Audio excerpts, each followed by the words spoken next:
உடனுக்குடன் சென்னை கூடுவாஞ்சேரியில் அரசு பேருந்து மீது மோதி ஏடிஎம் மையத்திற்குள் புகுந்த டிப்பர் லாரி தொடர்பான உடனுக்குடன் நேரலையை நாம் தற்போது பார்த்து வருகிறோம்.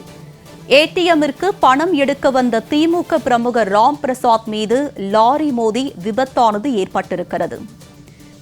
ஏடிஎம் மையத்திற்குள் லாரி புகுந்திருக்கிறது. விபத்தில் திமுக பிரமுகர் சம்பவ இடத்திலேயே உயிரிழந்திருக்கிறார்.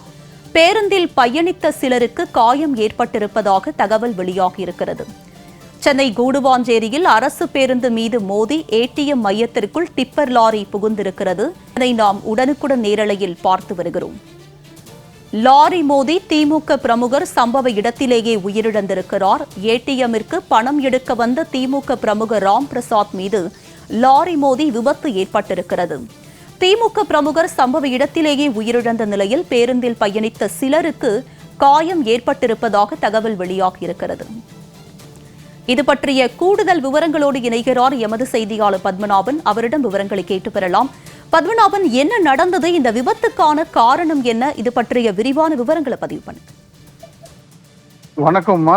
செங்கல்பட்டு மாவட்டம் கூடாஞ்சேரியிலிருந்து, அதாவது அந்த பகுதியில் வந்து பார்த்தீங்கன்னா, அதாவது இந்த செய்யூர் பகுதியிலிருந்து வந்து மணல் லாரி வந்து அங்கிருந்து வேகமாக வந்திருக்கிற டிம்பர் லாரி.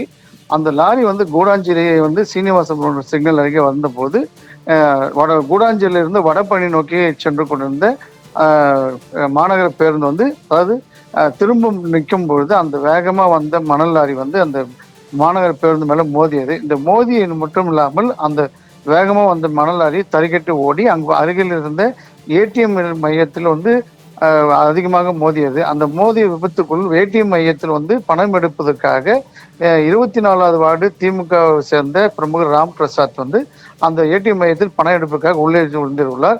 இந்த அதிகமாக வந்த லாரி வந்து அந்த ஏடிஎம்மில் உள்ள மோதிய விபத்தில் வந்து ராம் பிரசாத் வந்து உடல் நசுங்கி சம்பவ இடத்துல உயிரிழந்தார். உடனடியாக தகவல் அறிந்து வந்த ஆம்புலன்ஸ் மூலமாக அவருடைய உடலை தற்போது செங்கல்பட்டு அரசு மருத்துவமனைக்கு கொண்டு செல்லப்பட்டுள்ளது. ஓட்டுநர் வந்து அங்கிருந்து லாரி ஓட்டுநர் அங்கிருந்து தப்பி சென்று விட்டார். தற்போது அந்த பகுதியில் வந்து பார்த்தீங்கன்னா, அந்த பேருந்தில் வந்தவங்களுக்கு லேசான 4 பேருக்கு லேசான காயம் ஏற்பட்டு இருக்கிறது. அது மட்டும் இல்லாமல் இந்த தறிக்கட்டு ஓடிய லாரி வந்து தற்போது டிரைவர் தப்பி சென்று விட்டார். இருந்த போதிலும் அந்த பகுதியில் வந்து பார்த்தீங்கன்னா லேசான போக்குவரத்து நெரிசல் ஏற்பட்டுள்ளது. உடனடியாக கூடாஞ்சேரி போக்குவரத்து போலீசார் அந்த டிம்பர் லாரியை அகற்ற பணியில் ஈடுபட்டு தற்போது அந்த பகுதியில் இருக்கக்கூடிய போக்குவரத்து பணியில் ஈடுபட்டு வருகின்றனர். தொடர்ந்து இந்த பகுதியில் ஒரு பதற்றமான சூழ்நிலை ஏற்பட்டிருக்கிறது. லாரி வந்து தரக்கட்டம் ஓடியது. இந்த சம்பவம் வந்து அந்த பகுதியில் வந்து பெரும் பரபரப்பை ஏற்பட்டிருக்கிறது. விரிவான விவரங்களுக்கு நன்றி பத்மநாபன்.